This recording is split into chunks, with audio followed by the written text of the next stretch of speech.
Man, some PS2 games really did go above and beyond what anyone thought that little box could do. In the modern era of gaming, the concept of a console unlocking itself over time feels like a lost art. The PS5 released 5 years ago, and yet I don't think a single game has surpassed the Demon's Souls remake in terms of graphical fidelity, image quality, and the way the light bounces off rocks.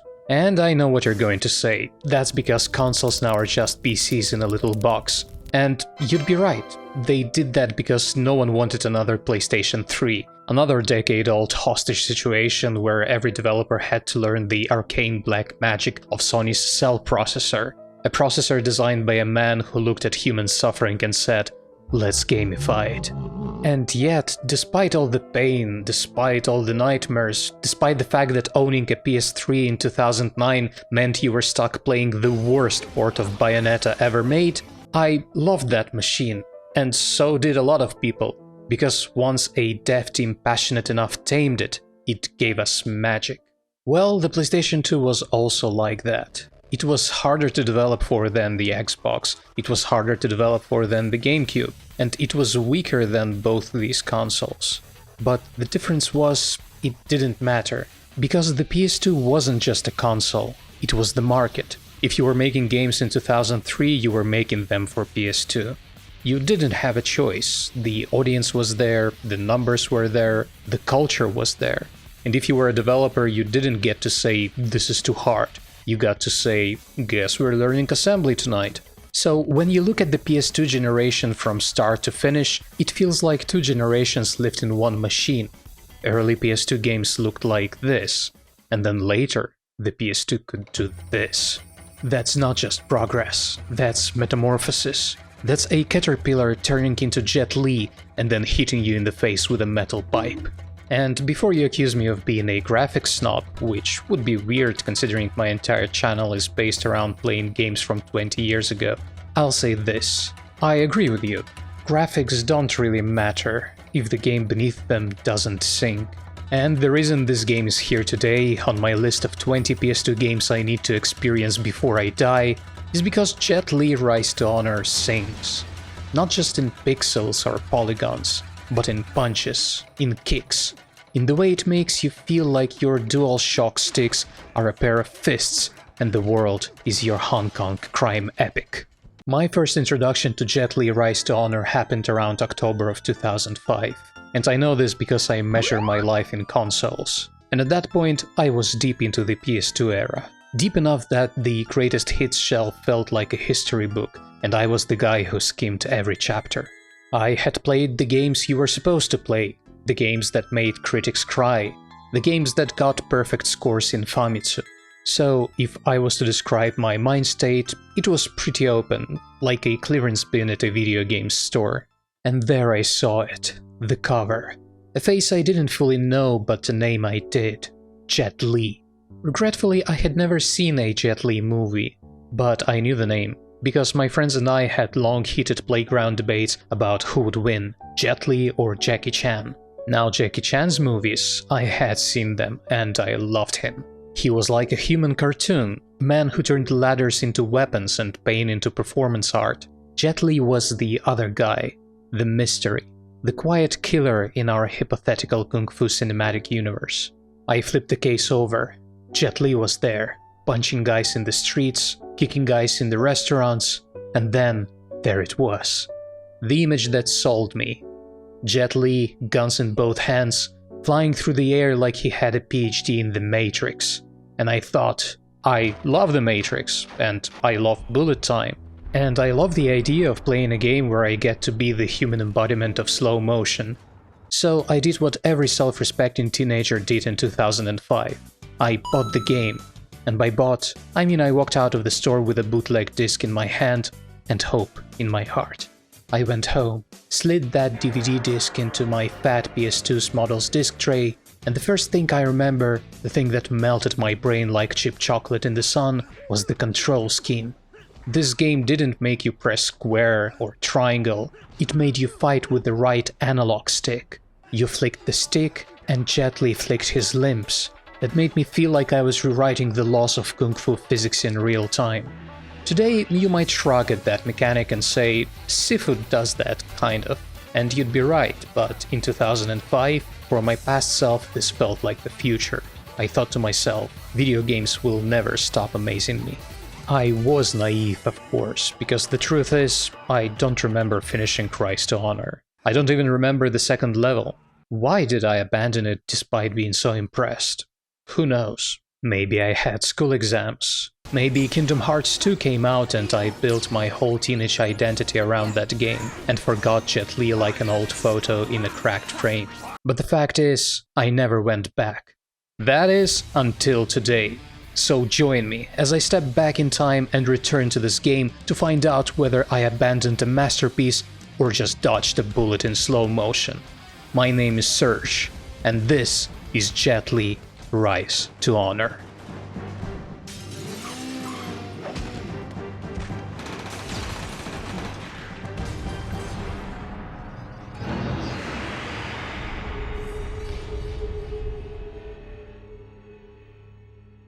Jet Li Rise to Honor released on February 17, 2004 in the US and on April 8th of the same year in Europe. It was a PS2 exclusive published by Sony themselves, and that fact alone should tell you something. They probably didn't consider it as just a game. This was a pitch by Sony saying, what if a video game could look like the movies you rent on DVD from Blockbuster, and also maybe star Jet Li for some reason. When I dug into the history of this game, because yes, I actually researched these videos instead of just staring at the PS2 logo and waiting for inspiration, I discovered something fascinating. This game wasn't the first to tie combat to the right analog stick. A couple years earlier, an Xbox exclusive did it first, a game called Star Wars Obi-Wan. And when I say Xbox exclusive, I mean a game that might as well have been a fever dream for anyone who didn't live in North America. Because if you watched my review of Oni, you already know that in my country, the word Xbox only became a household term around the time the Xbox 360 came out, and everyone started calling it the white PS3 knockoff. So needless to say, I didn't play Obi-Wan. I didn't even know it existed. But apparently it was the first game where you slap the right stick around to deliver righteous Jedi vengeance. But here's the real pitch. The thing that made Rise to Honor more than just another beat-em-up was its promise to blur the line between a video game and an action movie. Where did I hear that before? The entire game is presented as a single flowing experience broken only by cutscenes, styled like DVD chapters. And yes, there are actual bonus features, behind-the-scenes footage, staff interviews, and even Jet Li himself, smiling, saying how excited he is to be paid an unfathomable amount of money I certainly won't ever see to wear a motion capture suit and star in a video game that he will never, and I mean never, play. Before starting the game, I knew if I wanted to truly experience it, understand every reference it might throw at me, and to feel every Jet Li-shaped pixel permeating my soul, I had to prepare myself. So I went on a discovery journey. I watched Once Upon a Time in China, then I watched Black Mask, and then I watched Cradle to the Grave and The One, which for the record is the most aggressively early 2000s film ever made. It has Jet Li fighting Jet Li while new metal plays in the background. The movie is so 2001 that if you put it in a time capsule and opened it today, Fred Durst would crawl out and sue you. I then watched Unleashed, also known as Danny the Dog. I gotta say, that movie is pretty good. It has Morgan Freeman in it and Jet Li hitting on a literal schoolgirl. Did I enjoy those movies? Sure. Did I learn anything profound about Jet Li's artistic philosophy? Absolutely not, because I'm not a film critic. I'm just a guy who watched martial arts movies and then wrote about 8,000 words about a video game nobody talks about anymore. Still, watching those movies did something. They made me realize why the control scheme mattered. If there's one thing those movies made me realize, it's that Jet Li is a master of fighting multiple opponents all at once. And when playing through Rise to Honor, I felt that the developers really wanted to convey that particular point. Then, because these videos clearly don't take a long time to make as they do, I decided to revisit other titans of this genre. I replayed Sifu, A game that made me sweat in real life and question the fragility of my own thumbs. Still, I had a very great time replaying it. And then, as I was about to insert a burnt DVD-R into my PS2, it dawned on me. It's been almost 17 years since I played Stranglehold. So I booted it up, played a couple of levels, and you know what? That game was pretty good. Still is. John Woo knew what he was doing when he signed that deal with Midway. It's a shame that it didn't sell well and was one of the contributing factors causing Midway's bankruptcy. Finally, with my cultural appetite satisfied and my action craving sedated, I turned to the real event. I powered on my PS2 Slim, plugged it into my 55-inch LG C4 OLED TV, ran it through my OSSC, which is like an interpreter for the forgotten language of analog signals, and then through my Elgato HD 60S Plus capture card. Because this is 2025, and nostalgia now requires a $300 capture card to make it look worse on purpose. And then I pressed the power button, and I heard that sound.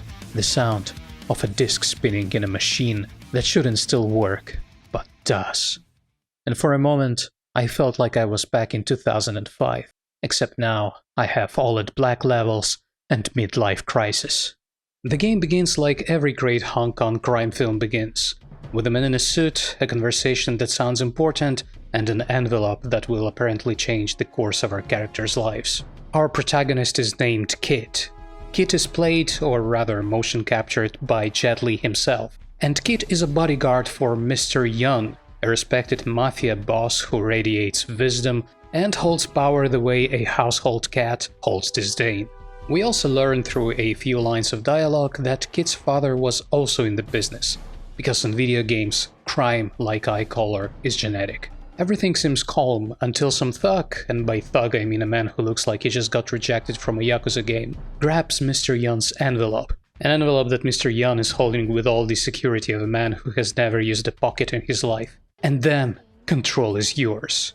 You're Kit now, Jet Li is in your thumbs, and the game wastes no time showing you its two core modes: action traversal and combat. The traversal is where the game flexes its mid-2000s cinematic ambitions. You're running through narrow corridors, climbing over obstacles and pressing R1 to do what can only be described as every parkour move ever choreographed for an Assassin's Creed trailer. You vault, you flip, you slide over surfaces like they're buttered marble. You jump off walls in ways that make Isaac Newton roll in his grave. And the game knows these sequences can't just be about running, so it spices them up with scenarios that were clearly pitched in a boardroom with the phrase, "Make it like Uncharted," but 5 years earlier. You're chasing plot thugs through bustling markets, dodging gunfire from unseen enemies, and flipping over cars that crash at exactly the right angle to create cinematic launch pads for your acrobatics. And the best part? The little details. NPCs just being around living their best Chinese daily life routines, while you are committing felonies in their peripheral vision. And somehow, despite the chaos, these sequences don't overstay their welcome. They're snappy, brisk, like a good espresso shot, but if the espresso shot also punched someone in the face. Very shortly after you start chasing the guy with the envelope, he does what every mid-tier video game villain does, sends in some lesser goons to soften you up. And this is the moment the game reveals its soul, because here you're introduced to the second main mode of gameplay, and the true start of the show, hand-to-hand combat. The combat in Rise to Honor is pretty simple at its core. You control movement with the left stick, and you control strikes with the right stick. That's it. Your sticks are your arms and legs now. Flick the right stick in any direction and Jet Li will throw a well-choreographed punch or a kick. R1 is your block button. Hold it down and Kit will protect his delicate Jet Li face while your stamina drains like Nintendo Switch 2's battery life while playing Donkey Kong Bonanza. In the upper right portion of the screen where the HUD is located, you can also spot a third bar, which is your focus meter, and we'll talk about it in a minute, but for now, just be aware that pressing it makes your punches look like the animators had overtime that week. In the meantime, can we talk about the HUD itself for a second? Because this HUD looks like someone drew a Demon's Souls heads-up display from memory after a night of drinking warm vodka. It's functional, sure. You've got your health bar, stamina bar, and your special meter lined up like 3 exhausted marathon runners. But is it beautiful, elegant? No, it's the opposite of elegant. It's the kind of HUD that reminds you that graphic design is not always someone's passion. And that's honestly surprising because this was a Sony first-party game. I expected at least Stranglehold level UI elegance here. I wanted swooshes, flares. Instead, I got 3 bars that look like they were drawn in MS Paint by someone who just discovered gradients. Anyway, back to combat. The genius of the system lies in the stick flicking. You're often surrounded by enemies, and the right stick lets you attack them in any 360-degree direction. Flick forward, you punch forward. Flick backward, you hit the guy sneaking up behind you. Flick left, flick right, you get the idea. And the true stars of the show are the animations.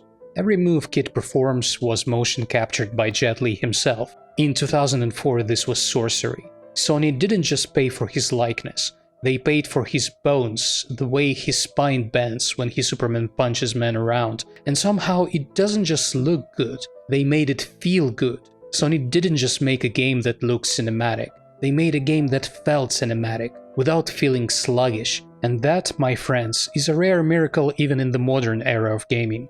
R1, as I mentioned, lets you block and dodge at the expense of stamina. But also, while you're holding R1, you can flick the stick to grab enemies. Grabbing is satisfying but also useful. As we'll explore in a bit, the enemies in this game have clear archetypes, with some moves being way more useful against them than the others. L1, which is the focus button, consumes your special meter and turns Kid into an acrobatic blender of fists and kicks. You unlock modified combos, get cinematic counters, and you feel unstoppable.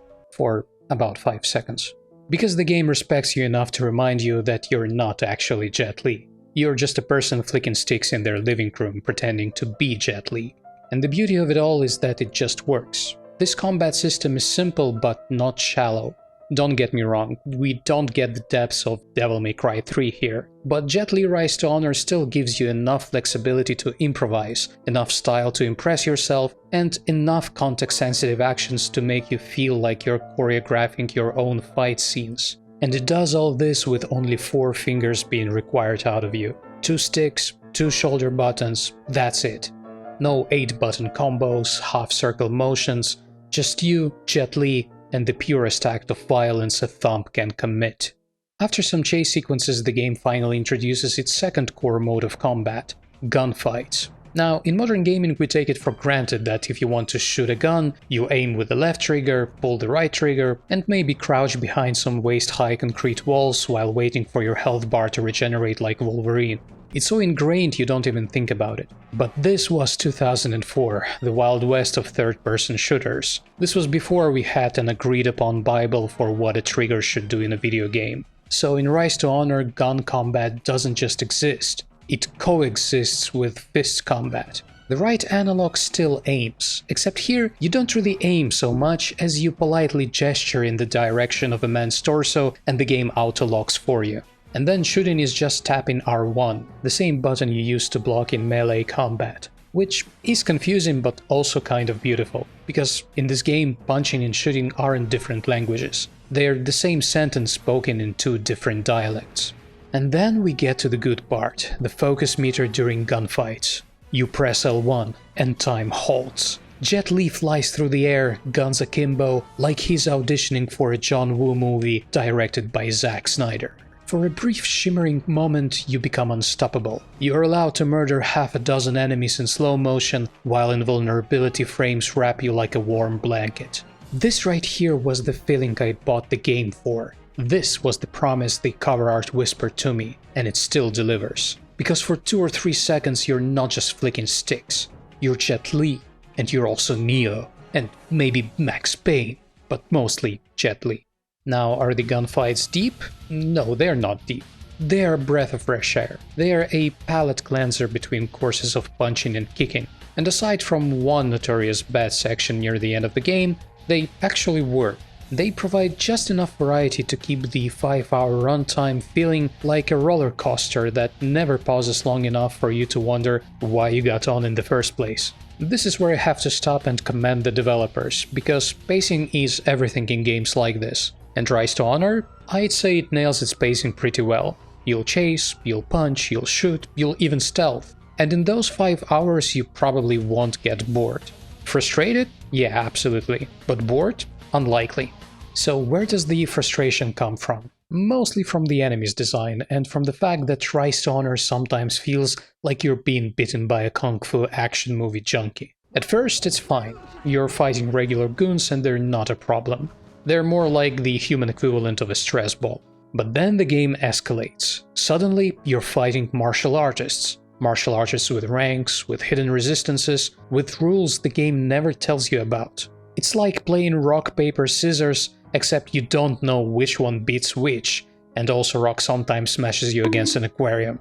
For example, mid-level martial artists usually have 1 or 2 moves they can counter. Not bad, you just avoid those moves. But the top of the food chain elite martial artists, they can counter almost everything. The only way through them is to exploit the 1 or 2 specific holes in their defenses. Sometimes it's a parry, sometimes a throw, sometimes just dumb luck. And as you get surrounded by 2 or 3 of these guys, you start to realize something horrifying. You're not really Jet Li. You're just a person flicking a stick while a group of polygons practices social Darwinism on your health bar. The frustration really sets in during some of the late encounters where the AI is tuned in such a way that whenever you focus on one enemy, they retreat. And the second you chase after them, their partner sneaks up behind you and ruins your spine.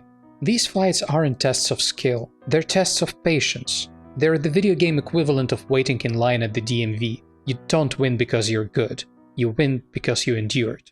The boss fights, however, bring a fresh breeze into the otherwise monotonous cycle of flick stick, pray for mercy. Usually they follow the same pattern as elite enemies, susceptible to only 1 or 2 strategies, but they spice it up with gimmicks. For example, one boss can instantly grab you while you're blocking and try to drown you in a pool. And I have to say, for a PS2 game in 2004, the water physics were pretty good. Good enough that I momentarily forgot I was fighting for my digital life and thought, wow, look at those ripples. Another boss has you fighting 2 enemies at once. Attack Team Kung Fu Nightmare. It's unfair but also kind of cool. And then there are moments when the game flips the script. When Kid fights alongside his childhood friend, who of course grew up to also be a martial arts master, because in this game everyone who is Chinese is legally required to be good at Kung Fu.